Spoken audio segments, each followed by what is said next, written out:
Hey, what's up mga ka-adventure? Andito ulit tayo sa may Malasiki, Pangasinan. Mayroon daw bagong bukas na resto bar dito na mayroong KTV rooms. Abay, mayroon na naman tayong bagong pagtatambayan. Kaya tara mga ka-adventure, ako yung samahan at ating puntahan.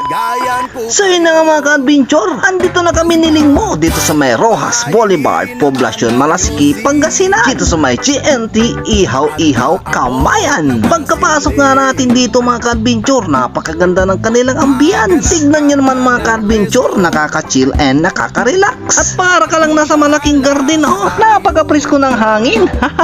So yun na nga mga ka-adventure, ating sisilipin ang kanilang mga KTV rooms. At andito na rin nga pala ang aking mga kasama. Tignan nyo naman po mga ka-adventure, napaganda ng kanilang ambience dito. Meron din po silang KTV bar na isa, dalawa, tatlo na pwede kayong kumanta, sumayaw, kumain, mag-shop ng iyong mga barkadong kaibigan. So yun na nga mga ka-adventure, andito po tayo sa second floor, andito sa may cabin 1, cabin 2 at sa may cabin 3. Andito na nga mga ka-adventure yung cabin 1. Abay astig mga ka-adventure, napakaganda at napakalinis. At dito namang banda ang cabin 2. Abay napakaganda rin to mga ka-adventure, pwede kayo magsayawan dito, kantahan at inuman. At dito naman ang kanilang cabin 3. Sa halagang 2,500 pesos, consumable foods and drinks, pwede na kayong mag-enjoy dito. Madami po tayong pwedeng mabili dito. Mayroon silang mga silog dito, appetizer, may mga drinks, pulutan, at kanilang mga sulit bundle na sakto sa inyong mga katropa at mga barkada. So yun na nga mga ka-adventure, andito na po ang aming mga order. Nag-order nga tayo ng nilasing na hipon, fried calamaris at saka fried kangkong. At nag-order na rin tayo ng kanilang kamayan bundle. At kasama ko nga pala dito mga ka-adventure ang buong team mukbang na sina Triton San TV, Laika TV, Maning TV Vlogs at Maynigos Vlog, Darin Kagio Vlog at si Josada Explorer. At tamang chill at relax lang kami dito. Behind the scene muna tayo mga ka-adventure, kanya-kanya nang kuha ng mga video mga kasama ko. At tamang kain muna kami dito mga ka-adventure dahil mamaya pagkatapos ng mukbangan kami na may magsasayawan, kantahan at mag-iinuman.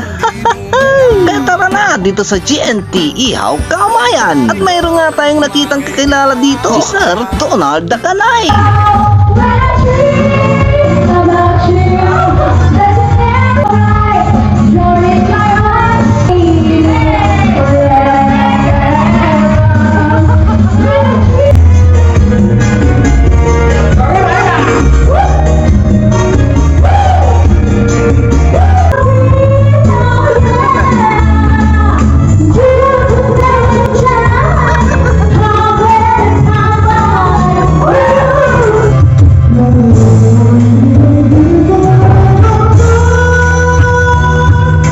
Ang GNT Ihaw Kamayan ay matatagpuan lamang sa may Rojas Boulevard, Poblacion, Malasiki, Pangasinan. Malapit lamang to sa may E-Bingo and Motor Trade, Malasiki, Pangasinan. Kung ang hanap nyo ay makapag-chill and relax, arat na dito sa may GNT Ihaw Kamayan and KTV. Kaya yayain mo na ang iyong tropa, katrabaho, kapamilya at ang iyong jowa.